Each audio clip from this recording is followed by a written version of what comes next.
नमस्कार, स्वागत है आपका नादी टीवी पर। मैं हूं आपके साथ पारुल। बुलेटिन की शुरुआत बड़ी खबर के साथ, और बड़ी खबर भोपाल से है। आपको बता दें, सदन में कांग्रेस जमकर हंगामा कर रही है। कांग्रेस का सदन में जमकर हंगामा।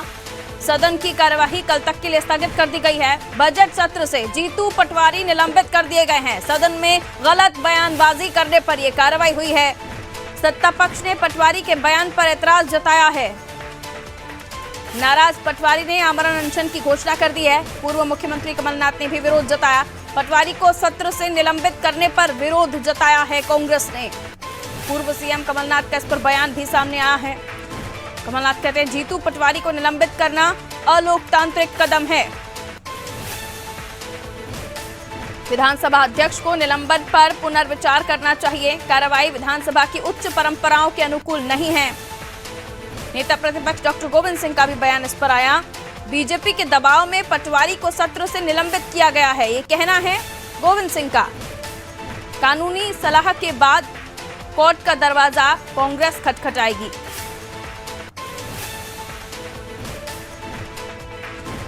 अब ये पूरा मामला और भी गर्माता हुआ नजर आ रहा है, लेकिन ये पूरा का पूरा मामला एक ही तरफ सदन को लेकर जा रहा है, जहां किसी और मुद्दे पर अब लगता है कोई बातचीत नहीं होगी। ब्रजेश चौकसी जी हमारे ब्यूरो हेड है, हमारे साथ इस वक्त जुड़े हुए हैं।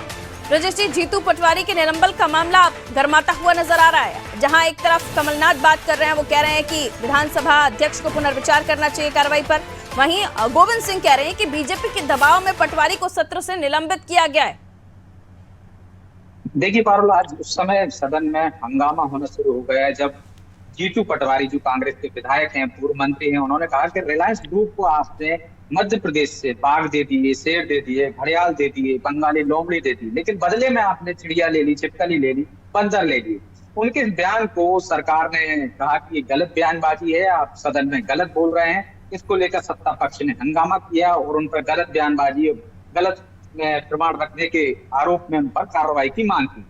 लगातार हंगामा होता रहा। सत्ता पक्ष ने निलंबन की मांग की थी, इसके बाद उनको बाकायदा बजट सत्र के लिए निलंबित कर दिया। कांग्रेस अब आरोप लगा रही है कि सत्ता पक्ष के दबाव में अध्यक्ष ने ये कार्रवाई की है और उनको सस्पेंड कर दिया है बजट सत्र के लिए। वो इसको लेकर पुनर्विचार करने की मांग कर रहे हैं। कमलनाथ ने भी ये मांग की है कि अध्यक्ष को पुनर्विचार करना चाहिए उनके निलंबन पर, और उनकी बहाली करना चाहिए। और अन्यथा नेता प्रतिपक्ष ने कहा है कि वो सबसे चर्चा करेंगे, विचार विमर्श के बाद कोर्ट का दरवाजा खटखटाएंगे। तो निश्चित तौर पर आज हंगामे के बाद कल तक के लिए विधानसभा स्थगित हो गई है, लेकिन कल भी शुरुआत यदि हंगामे से ही होगी। इस पर विपक्ष पूरी तैयारियों के साथ जाएगा और सरकार पर दबाव बनाएगा, अध्यक्ष पर दबाव बनाएगा कि क्यों ना उनका निलंबन समाप्त किया जाए, उन्हें बहाल किया जाए, क्योंकि बजट सत्र के लिए सस्पेंड किया गया है।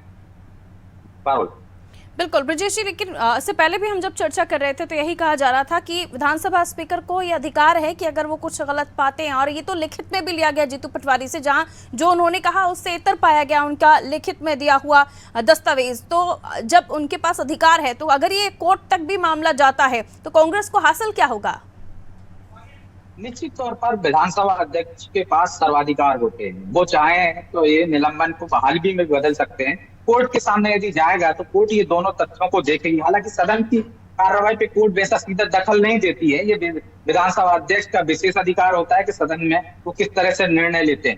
लेकिन यदि कोर्ट जाने की बात कर रही है और इसके आधार पर यदि सरकार पुनर्विचार करती है, एक तरह से यदि विपक्ष लगातार हंगामा करता है, तो ये बजट सत्र हंगामे की भेंट चढ़ सकता है। तो आपसी चर्चा के बाद भी अभी भी इस पे समाधान निकाला जा सकता है। अध्यक्ष चाहें सरकार और विपक्ष की आपस में चर्चा हो जाए, जो संसदीय कार्य मंत्री है नरोत्तम मिश्रा और जो नेता प्रतिपक्ष, उन लोगों की चर्चा हो जाए। उसके बाद विधानसभा जो अध्यक्ष है वो चाहे तो ये निलंबन को समाप्त करते हैं। चेतावनी देकर भी वो छोड़ सकते थे, लेकिन सीधा बजट सत्र के लिए, पूरे सत्र के लिए निलंबित कर दिया। इस कारण कांग्रेस आक्रोशित है और निश्चित तौर पर इस वजह से जो चर्चा हो सकती थी बजट सत्र पर, उस चर्चा में विघ्न पड़ेगा, हंगामे की भेंट चढ़ जाएगा पूरा सदन। तो मुझे लगता है कि आज भले ही हंगामा हुआ हो, कल इस पर हो सकता है अध्यक्ष पुनर्विचार कर लें और चेतावनी के साथ उनको माफ भी कर सकते हैं। ये अध्यक्ष का सर्वाधिकार होता है कि वो जो चाहे निर्णय ले सकते हैं, उसको कोई चैलेंज नहीं कर सकता उनके निर्णय को कोर्ट में भी।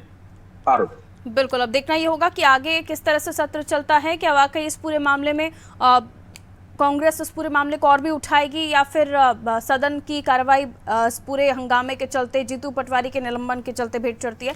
बहुत बहुत शुक्रिया ब्रजेश जी, क्योंकि कई सारे सवाल भी शुरुआती दौर से हम अपने दर्शकों को जानकारी भी देते आ रहे हैं कि कितने सारे सवाल लगाए गए हैं ऑफलाइन भी ऑनलाइन भी, और उसमें अगर इन तमाम मुद्दों पर कभी टैबलेट को लेकर तो कभी जीतू पटवारी के निलंबन को लेकर अगर हंगामा करता है, सत्ता पक्ष और विपक्ष के बीच नोकझोंक भी होती है, तो सदन में क्या अहम मुद्दों पर चर्चा नहीं होगी, यूं ही सदन स्थगित हो जाएगी?